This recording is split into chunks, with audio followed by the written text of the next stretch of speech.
तो जब यहाँ पे जो है 7 नंबर क्वेश्चन में क्या होगा कि 4y प्लस 1/3 है प्लस 2y माइनस 1/2 है minus 3y minus 7/5 is equal to 47/10, ठीक ना। तो यहाँ पर क्या करना है कि इसमें हम लोग सबसे पहले क्या करेंगे, एलसीएम ले लेंगे पूरा का। एलएचएस में हमारा एक राशि एक तरफ है, इसलिए इसमें सबका जो है एलसीएम ले लीजिए।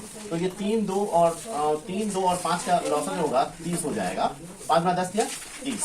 तो अब जो है 3 से भाग दो, 3 दहाई 30, तो भागफल आया हमारा 10। तो 10 से इसको गुना करो, तो 10 गुना 4y जोड़ 1 जोड़ 2 से भाग दो 30 को, 15 गुना 30, तो 15 गुना करो 2y माइनस 1 माइनस 5 से करोगे तो 6 5 30, ठीक ना।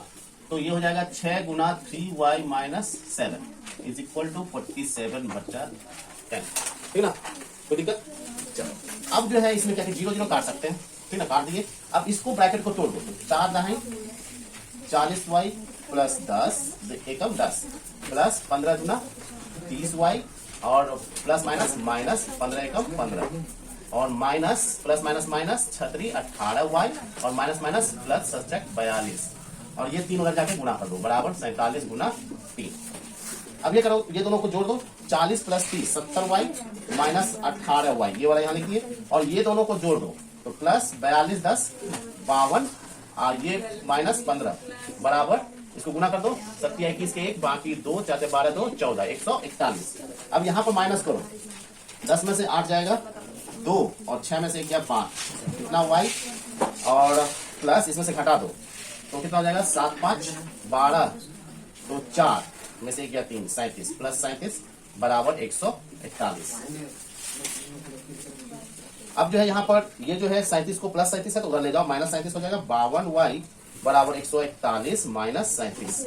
तो यहाँ पर 52y बराबर करोगे तो यहाँ कितना हो जाएगा 7 4 11, 3 में से 3 जाएगा 0 1 तो 104 y बराबर हो जाएगा 104 बटा गुना में है तो भाग में बदलो 52 गुना 104 होता है तो y का मान आ जाएगा 2 आंसर, ठीक ना।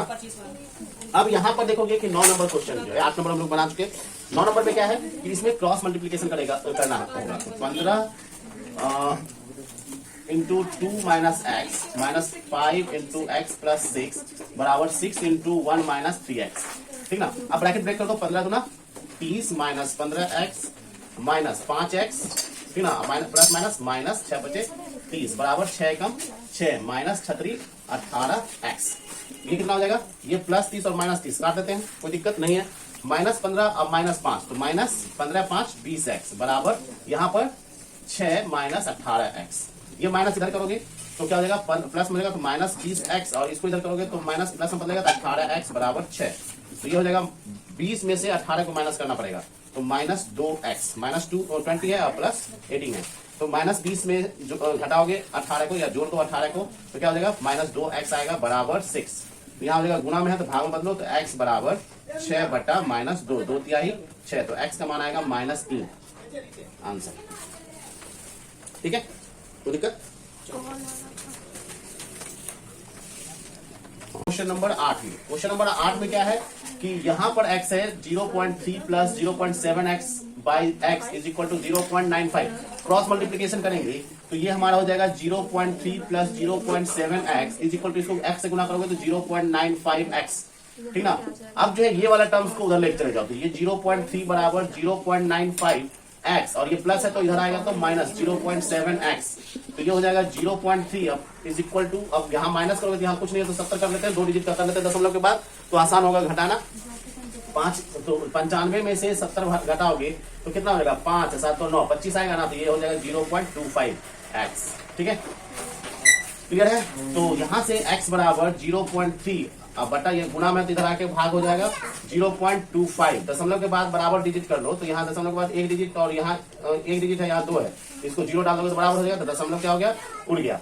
तो 5 से 5 बचे 25 5 6 का 30 तो 6 बटा 5 इसलिए x का मान कितना आ गया 6 बटा 5 आएगा, ये हमारा आंसर हो जाएगा, ठीक है। इसमें कोई डाउट है नहीं ना, चलिए थर्ड प्रॉब्लम है। ये देखो कि 2 अंकों की संख्या का दहाई अंक इकाई अंक का तिगुना है, ठीक ना। तो कौन है? दहाई अंक इकाई अंक का तिगुना है। हम लोगों को दहाई अंक नहीं पता है और ना ही इकाई अंक पता है, तो जो जिसका 3 गुना होगा या 4 गुना जो भी रहे तो उसको हम लोग मान लेंगे। दहाई अंक किसका है? 3 गुना। इकाई अंक का 3 गुना है। तो सबसे पहले जिसका 3 गुना है उसको मान लो। माना कि इकाई अंक क्या है? x है। तो माना इकाई अंक बराबर x। तो दहाई अंक 3 गुना है, तो दहाई अंक बराबर 3x। 3 गुना मतलब 3 गुना x, ठीक ना। अब जो है इससे संख्या क्या बनेगा? संख्या बराबर, तो 10 गुना दहाई को 10 से गुना करो, 10 गुना 3x अब प्लस x। अब ये हमने कैसे लिखा? ये सवाल उठता है। जैसे मान लेते हैं तुमको अगर 65 हम लिख दे तो 65 को कैसे लिख सकते हो? तो 60 जोड़ 5 लिख सकते हैं। अब इसको विस्तार रूप तो हम लोग 55 में पढ़े हैं, तो 60 प्लस 5 लिख सकते हैं। अब इसको लिख सकते हो 10 गुना 6 लिख सकते हैं, 10 गुना 6 लिख सकते हैं प्लस 5।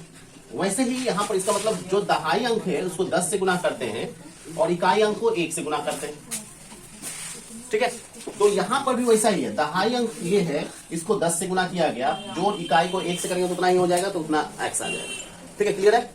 अब जो है हमारा क्या है कि ये तो हमारा संख्या बना, इसको हम लोग लिख सकते हैं 10 या 30x अब प्लस x, यानी 30 1 31x। ये हमारा संख्या हो गया। अब क्या है, यदि अंक बदल दिए जाएं, अंक को बदल देते हैं, दहाई वाला इकाई जगह पर और इकाई वाला दहाई जगह पर हो, तो अंक बदलने पर संख्या यानी या बनी नई संख्या बराबर क्या होगा? अब दहाई वाला हो गया इकाई वाला और इकाई वाला हो गया दहाई वाला। तो अब जो है 10 गुना इकाई वाला जो था वो दहाई की जगह पर चला गया, तो ये x हो जाएगा प्लस 3x होगा। तो ये हो जाएगा 10x प्लस 3x यानी 13x हो गया, ठीक ना। तो प्राप्त संख्या मूल संख्या से 36 कम हो जाता है। मतलब जो प्राप्त संख्या है, ये जो प्राप्त हुआ जो बदलने के बाद, वह जो है मूल संख्या मतलब कि 31x से जो है कितना 36 कम हो जाता है। तो प्रश्न से क्या हुआ? प्रश्न से तो प्राप्त संख्या मूल संख्या से कम होता है, तो 31x माइनस 13x बराबर 36। अब इसको क्या करते हैं हम लोग? हल कर देंगे। तो 8 31 में 11 में से 3 जाएगा 8 और यहाँ बचेगा 2, 2 में से 1 गया 1, 18x बराबर 36। तो हमारा क्या हो जाता है? x बराबर हो जाएगा 36 बटा 18, x बराबर 36 बटा 18, 18 दूना 36। तो x का मान आ गया 2। तो मतलब इकाई अंक बराबर 2।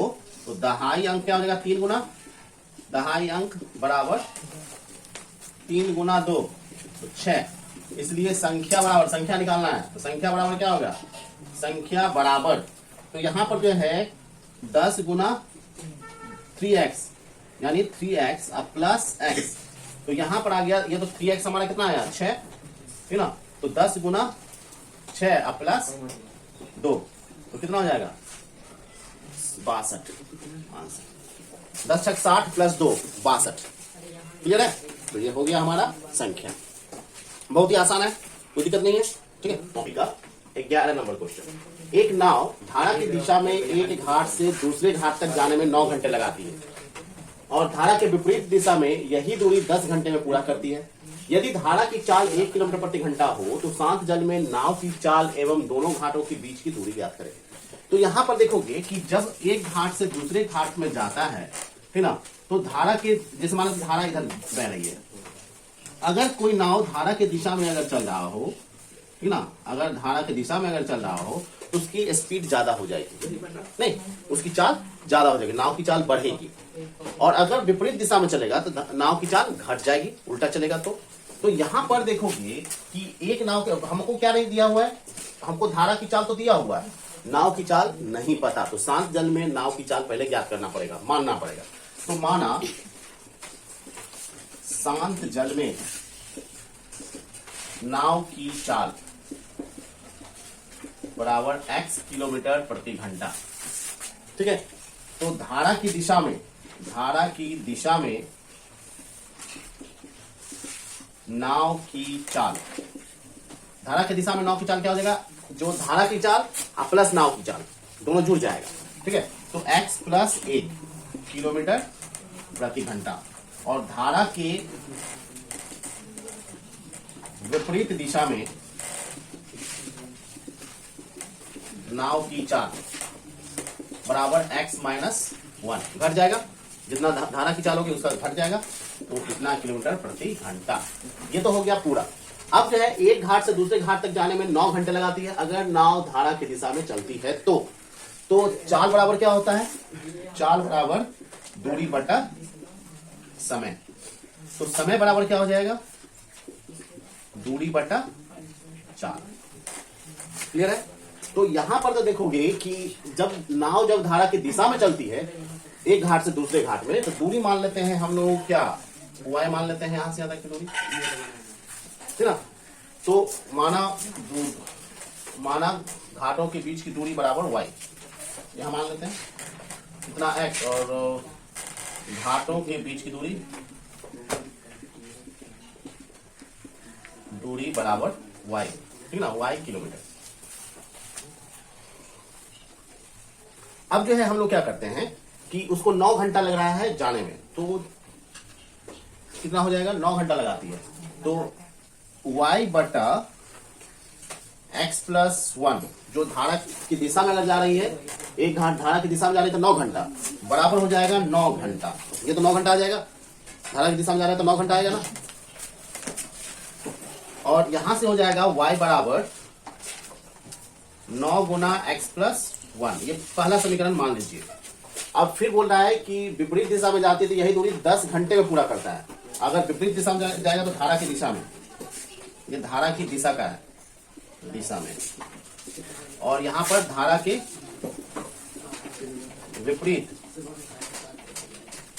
दिशा में, विपरीत दिशा में जाने पर जो है 10 घंटा लगता है, यानी y बटा x माइनस 1 बराबर 10। तो यहां से y बराबर क्या हो जाएगा, गुना करो 10 गुना x माइनस 1 हो जाएगा। ये सेकेंड एक्सप्रेशन मानो।